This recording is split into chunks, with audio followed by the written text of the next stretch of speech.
কেমন আছেন? ভালো আছি। ভালো আছেন। আপনি কয় বছর ধরে এই মাটি দিয়ে হাঁড়ি পাতিল তৈরি করছেন? আমি প্রায় ৩০ বছর। ৩০ বছর। এটা কি আপনার বাবা থেকে বা পরিবারের কারো থেকে আমার শিখা? বাবা থেকে আমি শিখে মানে নিছি। আপনার পূর্বপুরুষরা এটার সাথে হ্যাঁ, জড়িত পূর্বপুরুষ ছিল। থেকেই। আচ্ছা। আপনারা কি বানান? মানে এখানে কি আমরা বানা হয়? আমরা কলসি বানাই, ছোট টোয়া বানাই, বিভিন্ন ধরনের মাছ তৈরি করি আমরা। আচ্ছা।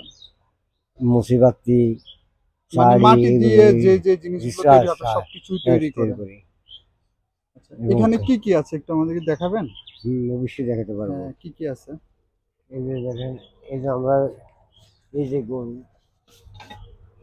এই যে আচ্ছা। গরু। এটা হচ্ছে গরু।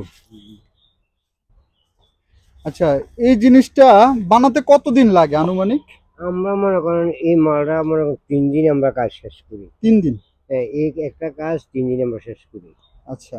এই পাতিলও আমরা ৩ দিনের কাজ শেষ করি। এই জিনিসটা আপনারা কি মাটি দিয়ে বানান? আমরা এঁটেল মাটি দিয়ে তৈরি এঁটেল করি। মাটি দিয়ে। এই মাটিটা কোথায় এখানে পাওয়া আমরা যায়? হ্যাঁ, বিলেত থেকে আনতে হয়। আচ্ছা।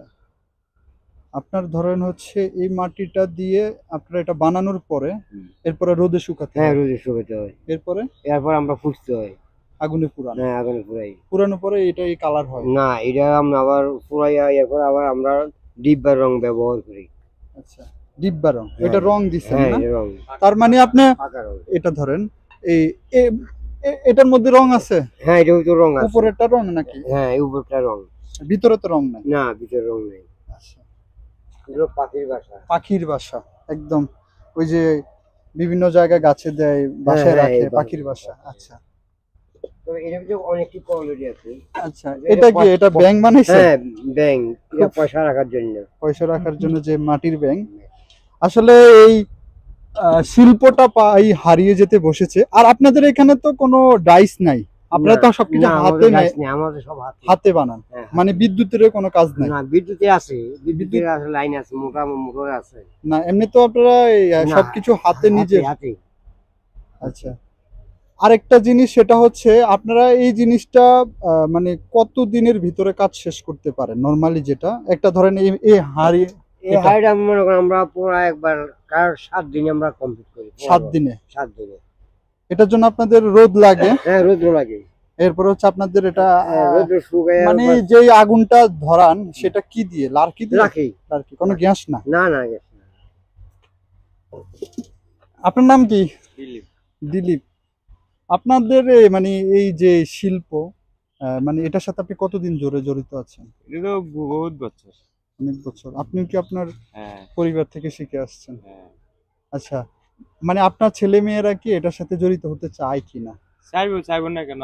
আমি যেটা করি হেরও করবো। করে না? না, আমি এখন করে না, হ্যাঁ, এখন তো ছোট, হয়তো আচ্ছা। করতে পারে। না, এখন আমি তো যতটুকু জানি যে মানে আপনাদের ছেলে মেয়েরা এখন এগুলোতে আসতে চায় না, যেটা না, সত্যি হ্যাঁ, কি? কারণ এখন প্রযুক্তির যুগ, তাই না? আপনারা যে কত কষ্ট করে এই যে আপনার বডি কত কষ্ট, এই যে আপনার এটা এই জিনিসটা আপনি জানেন, এই 6 প্যাক এটা আসলে সবাই পারে না দাদা। আপনি মানে এই যে এখন এই বয়সে এত স্ট্রং, মানে অনেকের বুড়ি আছে, আপনাদের নাই। দেখেন পরিশ্রমের কারণে কিন্তু নাই। হ্যাঁ, এমনিতে আপনি কত ঘন্টা ডিউটি করেন এখানে? আমি মনে করেন কোনদিন ১২ ঘন্টা, কোনদিন ১৬ ঘন্টা এরকম duty চলে আমার। সকাল কয়টা থেকে? সকাল ৮টা থেকে আসি। 8টা থেকে কয়টা পর্যন্ত? রাত্র ১১টা পর্যন্ত কাজ করি, ১০টা পর্যন্ত কাজ করি।